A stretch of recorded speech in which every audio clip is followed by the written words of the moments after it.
Hello అండి. ఈరోజు నేను మీకు ఈ ఆకు చూపిస్తున్నాను కదండీ! దీని పేరేమంటారో మీరు కమెంట్‌లో చెప్పండి. ఇది ఆకుకూరలు అమ్మే వాళ్ళ దగ్గర దొరుకుతుంది. దీంతో మనం కర్రీ ఎలా చేసుకోవాలో మీకు చేసి చూపిస్తాను. ఇది ఒక్కటే కాకుండా శనగపప్పు కూడా వేసుకొని మనం ఎలా చేసుకోవాలో చూపిస్తాను. స్టవ్ మీద ఒక కళాయి పెట్టుకొని ఆయిల్ వేసుకున్న తర్వాత ఆవాలు, జీలకర్ర అలాగే వెల్లుల్లిపాయలు దంచి వేసుకోవాలండి.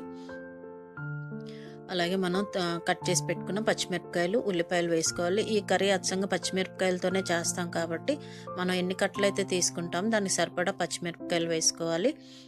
అలాగే ఉప్పు, పసుపు వేసి ఫ్రై చేసుకోవాలి. సన్నగా తరిగి పెట్టుకోవాలండి. అది కడిగిన తర్వాత చాలా మంచిగా ఉంటుందండి.